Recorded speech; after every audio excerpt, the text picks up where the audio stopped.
What up everyone, it's your man XMan87 here, bringing you another Marvel Legends video, and what I have for you today is a list of 10 Marvel Legends that I think are very underrated. Before we get into everything, if you could please leave a thumbs up, like rating on the video, it'll help show your support for my channel and I greatly appreciate it. Now I know a lot of you have been asking me to do this list for the longest time on who are the most underrated Marvel Legends ever, so I'm going to deliver on that. I just want to clarify that those I picked on this list for the top 10 most underrated Legends ever is not a definitive list. That's way too subjective and just almost impossible to measure with the amount of figures we have in the line. I just want to say these are not the most underrated, these are just ones that I think are just very underrated, period. So I just want to keep this at a small scale for my own personal picks. Some of these range from ones that were a fan favorite right away, but may have been forgotten about or not talked about enough as time went on. Not used in a lot of action figure photography, some body bucks that have rarely been used and should be used more than to be sidelined and benched. Those that deserve more credit and love in the community on the daily. Again, this is just from my own personal perspective on ones that I feel should have a warmer reception from the community, and time to give these figures their flowers they deserve. First, let's start off with a quick roll call for honorable mentions. I came up with 30 figures in total, and hard for me to narrow down to 10, but either way, the 20 here I'm about to mention all deserve to be on a list somewhere. In no particular order: number 1, Strong Guy; number 2, Night Thrasher; number 3, Omega Sentinel. Swappable arms and heads is always a win. Number 4, Modern Hercules; 5, Demogoblin; 6, Dazzler; 7, Darkhawk; 8, the Giant-Sized Storm; 9, Longshot, a buck only used once that moves very well; 10, Maggot; 11, Carnage from the Venompool Build-A-Figure wave. The sculpted tendrils were awesome, just needed weaponry limbs, which was later done in the retro-carded release. 12, Jackal; 13, Cyborg Spider-Man, best Spidey on that Sunfire buck. Number 14, Sugarman Bath, one of the best baths ever. 15, Frogman; 16, Hela, so comic accurate, and a fabric cape too, yeah. 17, Death's Heads 2, a body buck that deserves more props from rarely being used. 18, White Electra, give us that red one already. 19, Mandroid, one of the best looking army builders.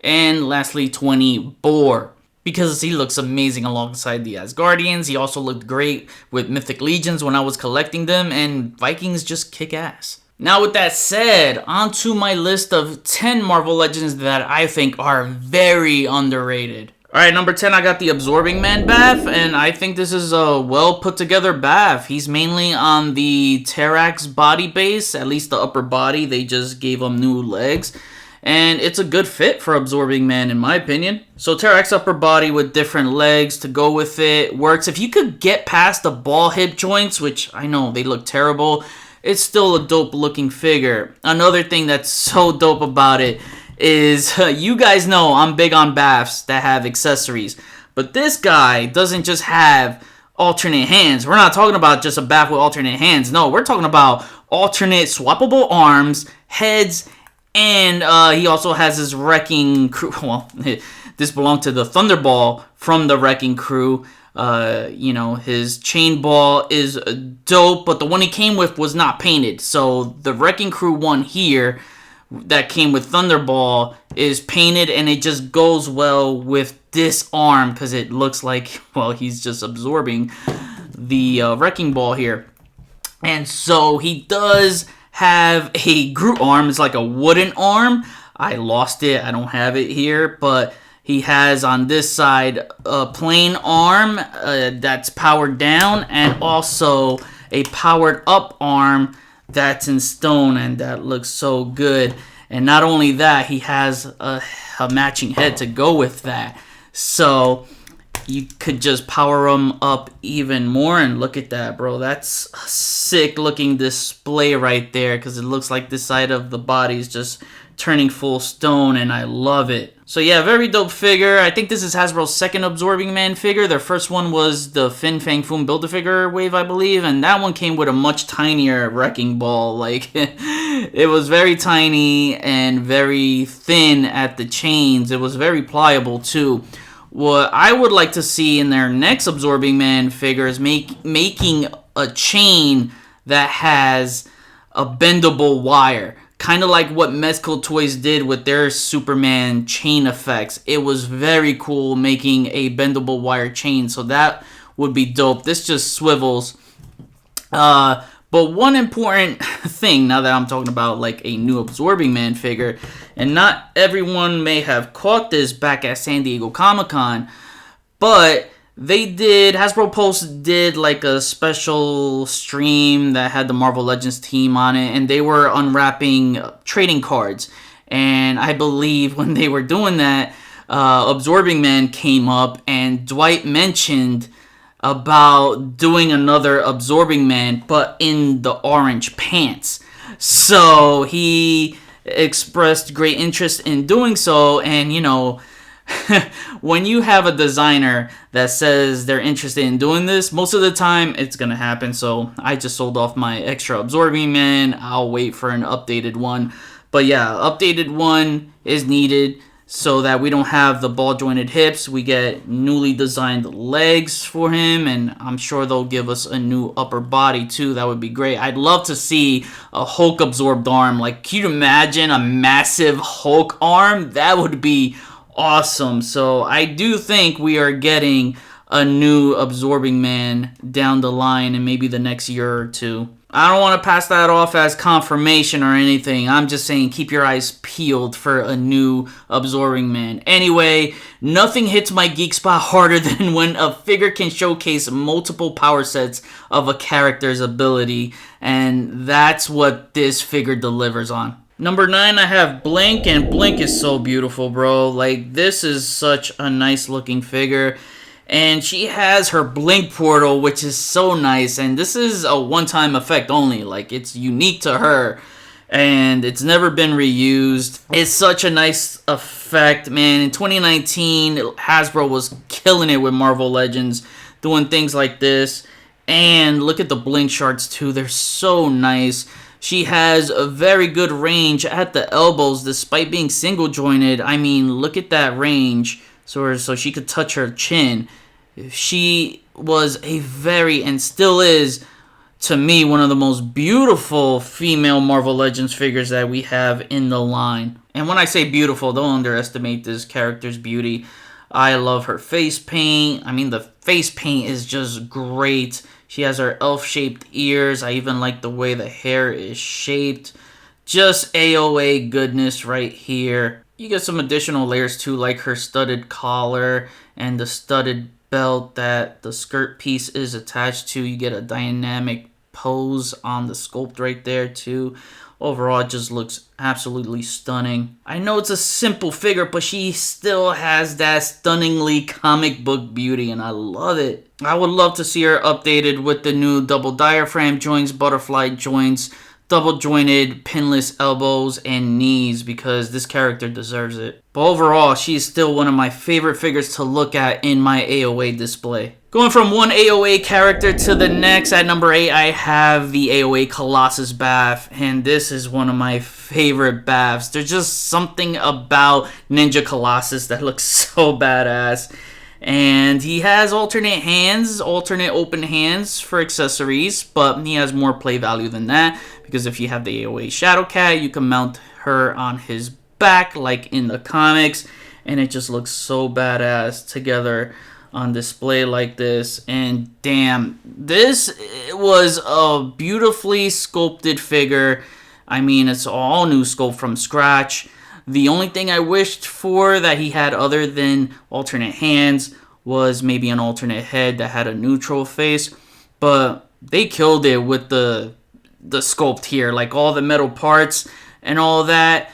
I just keep thinking to myself, my god, they could reuse this for Siege. And no, I'm not talking about the Marvel storyline of Siege. I'm talking about the actual character Siege, man. I just remember him being so big, especially going up against Deathlock. I feel like we could definitely get a badass Siege figure reusing some parts from this guy, and I am definitely down for that. But yeah, I just love the dynamic bandana, the armored parts like the shoulder pads, the gauntlets, the knee pads, and the boots. Man, these two together are probably my favorite piece of display on my AOA shelf. And at number 7, I have the Monger Bath, which is one of the nicest looking Marvel Legends to me, in my opinion. And you guys know I'm not big on their plastic metallic molding. I like when they paint it. But for some reason, it's only with their gold and silver when they do the plastic metallic molding. But when it's other colors, I noticed, like this in blue, it looks absolutely beautiful. Like, it looks very nice and reflective. It looks very armory-like, and it's just so damn badass. They did a great job with this figure, like the tubes right here on the arms, the red paint on the visor that has like this gradient fade to it on the sides. Looks awesome. The power core, power node right there being in red. Overall, it's just a beautiful figure. I think the one thing they need to do is update this guy, because I want to see him upscaled to be a little bit bigger. You know, when I scale him next to Iron Man, I was reading some older Iron Man comics lately, and oh yeah, he's a lot bigger, and I need him to be bigger. Almost Detroit Steel size bigger I need him to be. But if they could upscale this guy to 9 inches, that would be great. Otherwise, I feel like they got his proportions from the comics like down packed. Like, they nailed that to the T here. Again, he just needed to be taller. But I do feel like this Ironmonger Bath needs more appreciation, especially since this was out during the dark days of Hasbro in 2013, and he was just an absolute standout. So for him to come out at that time and still fit in nicely with today's Marvel Legends is a big compliment in itself. So until we get an update, he's still standing the test of time, and this is definitely one of Hasbro's best baths ever made. Alright, we gotta talk about this one, because at number 6, I have the classic comic version of Beetle, and yeah, while he shares some Bucky Cap parts like the arms and the legs, he has some new parts added onto him, like this new armored torso, the armored shoulder parts, you know, the new wing caps, whatever it is, to cover his wings when they're powered down. It looks very nice. And yeah, again, while he has some reused Bucky Cap parts, he's still comic book perfection, man. He came out at the time, it was like 2017.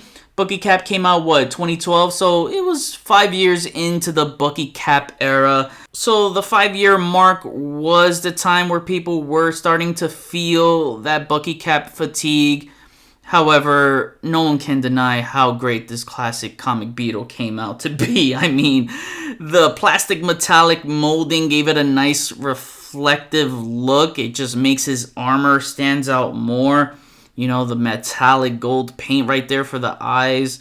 The head sculpt is just sick. I love everything about this Beetle figure. And if you're a Spider-Man fan and you love his Rogues Gallery, you gotta have Beetle on your shelf, man. Yeah, it would be great for him to get an update, but honestly, I'm fine with this one if this is gonna be our one and only Beetle figure. He just looks so good, and I wonder if they're ever gonna make like his big armored mech looking version as like a Bath or Deluxe. That would be awesome to see. I'll take any version of Abe Jenkins. I really like that character, and you know, him as Beetle or Mach 1, he's just so cool to me. But this figure right here, bro, this figure deserves more love. At number 5, it's a shared spot between these two of Deathlock and Skullbuster, because they're basically the same body, you know, but I feel like these are very underrated for what they bring to the table. And also, Deathlock, man, was just awesome. The sculpted details on him, his head sculpt alone was just so gross, and I mean that in a good way. Like, come on, man, you can't deny how awesome this head sculpt is. Damn, man, the armored parts and all that, just freaking awesome. And of course, he has the tubes that connect all the way right there onto his belt. So this guy is busy in the right places. I love the holster attached to the belt. The cybernetic parts, it just looks so freaking awesome.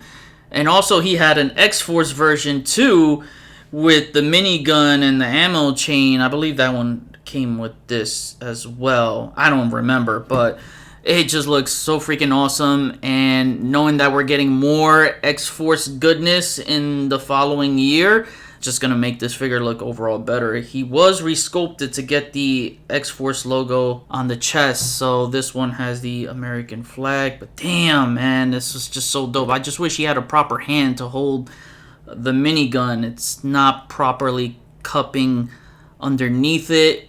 I wish they had a better hand to really make it look more natural. But either way, this is a really dope accessory. And then Skullbuster is just really, really nice. Like the head sculpt right there, the painted details.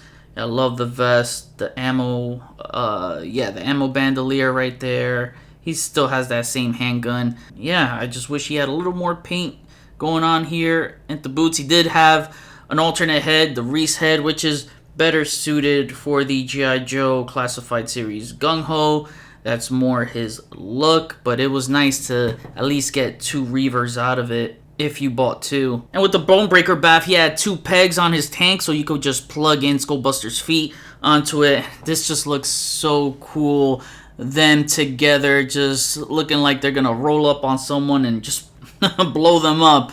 You know, Reavers doing Reaver things. And of course, you know, him and Deathlock, they did such a great job on these body sculpts. It's one of the best sculpts they ever did on a regular 6-inch Legends figure, and one of the best and most clever reuse for this body buck to put it on Skullbuster. Alright, number 4, I have Modok, and it is a crime that this figure isn't loved more. You know, there's always this preconceived notion that if a figure is on clearance, then it's a bad figure. Nah. Just because a figure is on clearance doesn't mean it's always a bad figure. Those two things aren't mutually exclusive. But when you look at this figure, I mean, it's crazy to me that he's on clearance, because regularly he was a $50 figure. Does it surprise me that he's on clearance? Yes and no. You know, I've seen him go for as low as 20 bucks. I think he is on Big Bad Toy Store right now for 20 bucks. Yes and no, because, well, no, the Marvel Legends Toy Biz Modok Build-A-Figure wave didn't sell well. And yes, because I feel like Hasbro topped Toy Biz with their Marvel Legends Modok. I mean, he's so much bigger in scale. Yeah, I know the Toy Biz had a lot more details going on, and he just looked a little too dirty, man. I feel like they overdid it with the dry brushing, and that was the problem with Toy Biz. They overdid it with the dry brushing a lot, whereas this one, they kept it clean, kept it comic book looking. I mean, he's got the plastic gold metallic molding, but you still get some nice paintwork on the design, you know, blended in. He has the launching blast effect, which, you know, I mean, that's how you got to do Modok. You just can't have him floating on nothing. So it's nice to have an effect there. And again, they just nailed it. It's comic book perfection. It just looks so freaking cool. The paint is really nice with, you know, the beams right there, the buttons, the little radar thing right there, the double white pupils. I think that's super cool. I felt like he was missing a beam effect for accessories, because that stupid New Wave or Next Wave one, whichever one he looks like, Elvis, the PulseCon exclusive, he had a beam effect that just threw a bunch of cheeseburgers. Why couldn't they give us that without the cheeseburger? Just, you know, cool beam ray effect would have been nice, so it could shoot right there off his forehead. One of the coolest things, I'm talking about accessories, is the interchangeable faceplates, and also he has freaking storage options for them, and that's freaking cool. Like, you could just pull this back piece and store the alternate head and the hands on the back right here. I think that was super freaking cool. And you just remove the faceplate. You can have his angry expression or just his neutral expression on. I thought that was so freaking dope. Yeah, this figure is so unique. I don't think we're ever going to see this mold reused again, other than that Nexus or Next Wave 1, which was already done, unless they do Moldam. And oh my god, if they do Moldam, I will officially quit collecting Marvel Legends. I do not want to see Moldam at all. But yeah, this figure was brilliantly Well done. At number 3, I got the Caliban Bath, and a lot of baths I have on this list, I noticed.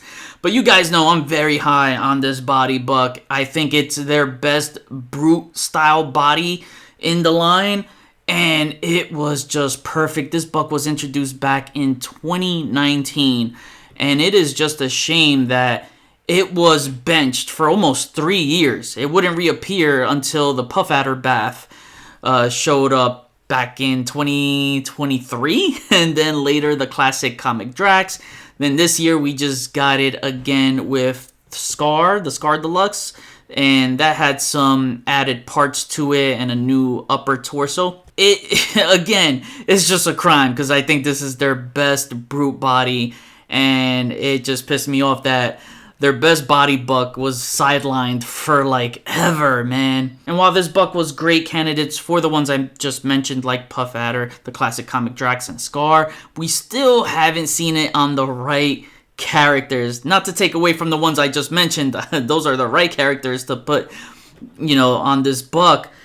But I feel like there were missed opportunities these past 3 years or so, like putting this on a gray Riot instead of getting that blue Riot we got on the Monster Venom buck. Hell, we should have gotten this with Cyber. Cyber should have been on this buck and have new cybernetic arms on top of it instead of that, Colossus from the Warlock wave, which isn't completely comic book inaccurate because I've seen him with this kind of stature in the comics. Same can be said with that Blue Modern Riot that was in that Venom 3-pack, but it's what we prefer to see, right? We prefer to see their more classic look. So Riot should have been on this buck in the gray. Cyber should have been on this buck. And if they're going to use this buck again, they better use it for Tusk because, oh man, Tusk is what, like 6'8"? And Caliban here, when he joined the Horsemen of Apocalypse, he increased his size to 6'8", so they're the same height. And yeah, I know Marvel Legends scaling is all over the place, but it would be perfect for this to be reused for Tusk. Like, it has to happen. I can't see why they wouldn't do it on this buck. And Tusk is the one I've been wanting, but this Caliban was just awesome to be the first of this type of body style, and the head sculpt and the hands, great dry brushing there, great paint apps. It's just an awesome figure and one of the best X-Men Baths we gotten in the line. At number 2, I got Maverick, and I praised the hell out of this figure when I first reviewed it. I know people still ask me, you still love that Maverick figure? To this day! To this day! Yeah, man, I think this is one of the coolest Marvel Legends figures, and where are my Maverick fans at, man? I need y'all to help me out and defend me on this one, that this guy is one of the coolest Marvel Legends figures, and yeah, I don't know what it is about this figure, I just love it. Well, one, I'm a huge fan of this character from the comics, but something about the color combo here with the gold and silver just works, and again, I'm not a big fan of the plastic metallic gold molding, but it works here with this color combo and this all new sculpt from scratch. A lot of busy areas here. So he's just really good to look at. You don't get bored looking at him because he's got so much going on. And I even love his accessories with the 2 SMGs, especially this one with the twin mags here. That is so dope. But what I would really love to see on the next updated Maverick, if they come out with one, is him in the blue and the gold. Oh my god, that I would be so nostalgic for that, as I had the vintage Toy Biz one as a kid. I think maybe that would appeal more to people than this one right here in the brown and the silver gold. I think the blue would make him more visually appealing. I mean, one color can make a difference. One color can go a long way. I mean, look at the HasLab Giant Man when they revealed the white antennas. I felt when they revealed the white antennas, that got a lot more backers for some reason. And, well, I know the reason why, because people like that classic white antenna look. So it could be the case where, people prefer him in the blue. but I still love having him in his classic comic book colors here. And I feel like this is a forgotten accessory, but his little gas mask that normally hangs on his neck can be used on his mouth, so that makes it look more badass, because it's a great head sculpt here, and they nailed it from the hair sculpt, the paint on the mask, the red eyes. It's just so freaking dope. Yeah, I'll die on the Marvel Legends hill and defend this figure. But if you haven't seen my review, I highly recommend you go check it out. I even did a story time for him if you don't know anything about the character. So, you know, watch it, enjoy it, let me know what you think. But to me, this Maverick figure is one of my favorite X-Men figures in my collection. And before I get into my number one, I did a quick roll call of my honorable mentions, but top honors definitely goes to Warlock if I had to give one, just because, my god, they killed it with the dry brushing here. I mean, they did Toy Biz levels of dry brushing here. They overdid it, just like Toy Biz, but it was necessary because of his cybernetic frame. And yeah, when has Hasbro done dry brushing on this level? I think this is probably the most dry brushing they've ever done on a figure, probably topping Fing Fang Foom, and I just reviewed that figure too, and that had a lot of dry brushing, so this might just top that. And he had a pretty cool accessory with this swappable buzzsaw, and I like that a lot. I mean, overall, the sculpt to this was just insane. So yeah, now looking back at it, he probably should have been on my main list of 10, but I just wanted to give this figure the props it deserves. And to top the list, who I think is the most underrated Marvel Legends, is this armored Daredevil from the Spider-Man Retro Wave 2020. And let me tell you, man, this Daredevil is freaking awesome. And was I hit with the nostalgic bug? And no, I'm not blinded by nostalgia, because this figure is that damn good, and it just sucks that it was overshadowed by that retro Spider-Man that had the, you know, new double diaphragm joint that was introduced. But I'm gonna go as far as and say that this Daredevil was way better than that Spider-Man retro one, and I still feel like that to this day. And the reason why this figure is so nostalgic to me is the costume. The first ever Daredevil figure I owned as a kid was the vintage Toy Biz in this costume. The armored Daredevil is my favorite Daredevil, and hot take here, but I think this costume is better than his classic red tights. Yeah, hot take, right? But don't come at me in the comments, because I warned you. Hot take. I grew up in the 90s. I'm a 90s kid, so I love all the 90s costumes. And damn, this was so dope with the metallic red paint. They killed it with the metallic red paint. It looks so beautiful. The metallic silver paint, I just wish the shoulder pads were painted in a metallic silver, as well as his tonfas right here. That would have been great. It would have definitely pushed this figure over the top. And this is an all-new sculpt from scratch. Never seen this reused again. Also gotta note that this figure's body proportions are perfect on this figure, as some Marvel Legends, as you know, have some disproportions, like some low-ass dipping shoulders, whereas this one is just perfect all around from head to toe. But yeah, no Daredevil has topped it for me. Not even the 3-pack one, not even the animated cell shading one. Yeah, those have all the cool hands and heads, but it still doesn't beat this for me, because it overall is just a better looking action figure. Which this one has some cool accessories. He had the billy clubs and gripping hands to hold them and stuff like that, but he just looks so much more badass like this. But yeah, I think he's very underrated because he was overshadowed in that Spider-Man retro wave by that